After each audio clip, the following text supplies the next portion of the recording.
मां निषाद प्रतिष्ठा त्वं गमः शाश्वती समा है। यत् क्रौच मिथुनादेकमवध्यः काम मोहितम। आदिकवि वाल्मीकि के मुख से अनायास निकला हुआ यह पहला श्लोक से उन्हें रामायण महाकाव्य लिखने की प्रेरणा मिली। एक दिन दोपहर के समय महर्षि वाल्मीकि तमसा नदी के किनारे प्रकृति की सुंदरता का आनंद ले रहे थे। बसंत उतर रहा था। पेड़ों की छाया सुखद लगने थी।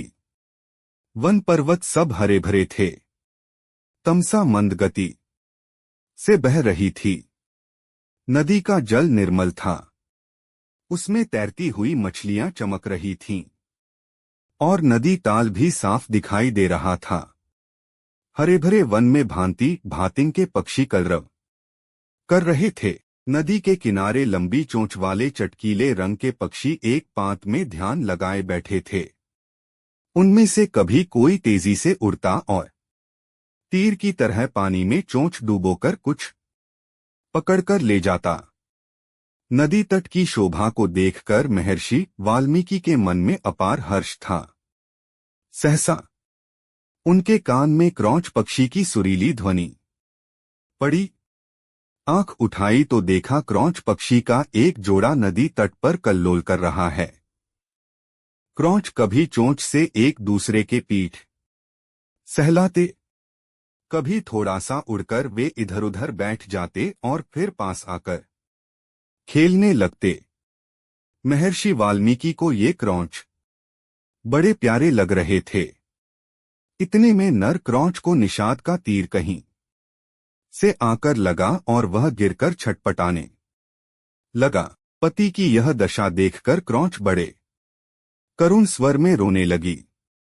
क्रौच मिथुन की यह दशा देखकर ऋषि का हृदय करुणा से भर गया। वे शोकसागर में डूब गए। उनके हृदय की करुणा एक श्लोक में फूट पड़ी। हे निषाद, तू बहुत दिन तक प्रतिष्ठित न रह सकेगा, क्योंकि तूने क्रौच के जोड़े में से प्रेममग्न नर पक्षी को मार डाला है।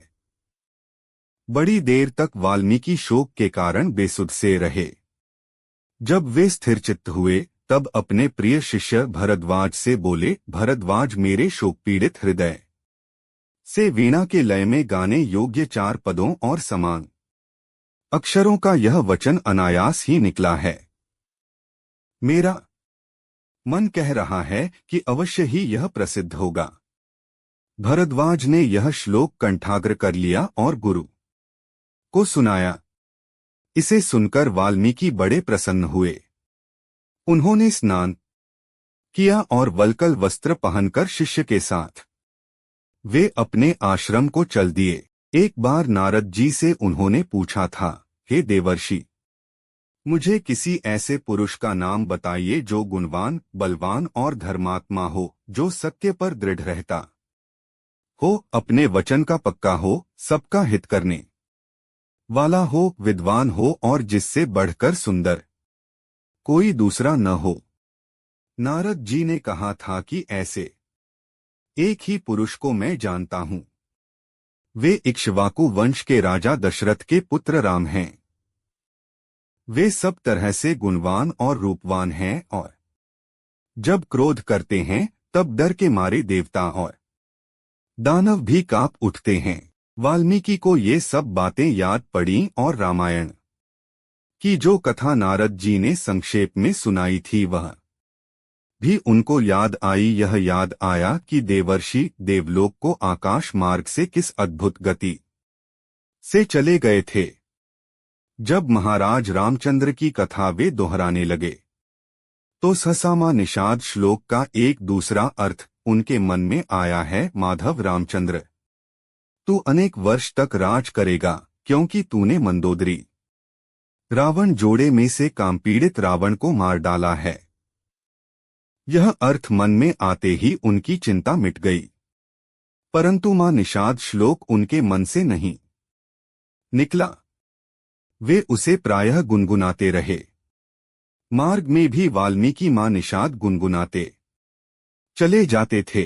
उनका ध्यान श्लोक के अर्थ पर गया। अर्थबोध से उनका बड़ा दुहक हुआ। वे सोचने लगे कि मैंने व्यर्थ ही निषाद को इतना कठोर शाप दे दिया। इसी चिंता में मग्न वे चले जा रहे थे कि उनको नारद जी की वाणी याद पड़ी। एक दिन वाल्मीकि जब ध्यान में बैठे हुए मां निषाद गुनगुना रहे थे, सृष्टि के रचिता ब्रह्मा जी ने उनको दर्शन दिए। ब्रह्मा जी बोले, ऋषिवर, मेरी ही इच्छा से यह वाणी अनायास आपके मुंह से निकली है और श्लोक के रूप में इसलिए निकली है कि आप अनुष्टुप छंदा में महाराज रामचंद्र के संपूर्ण चरित्र का वर्णन कीजिए। श्री राम की कथा संक्षेप में आप नारद जी ने सुन ही चुके हैं। मेरे आशीर्वाद से राम, लक्ष्मण, सीता और राक्षसों का गुप्त अथवा प्रत्यक्ष सब वृत्तांत आपकी आंखों के सामने आ जाएगा। जो आगे होगा वह भी दिखाई पड़ेगा। अतः जो आप लिखेंगे वह यथार्थ और सत्य होगा। इस प्रकार आपकी लिखी हुई रामायण इस लोक में अमर हो जाएगी। इतना कहकर ब्रह्मा जी अंतर्धान हो गए। वाल्मीकि श्लोकों में श्री राम के चरित्र का वर्णन करने लगे। सब श्लोक मधुर और सुंदर थे। उनका अर्थ समझने में भी कोई कठिनाई नहीं होती थी।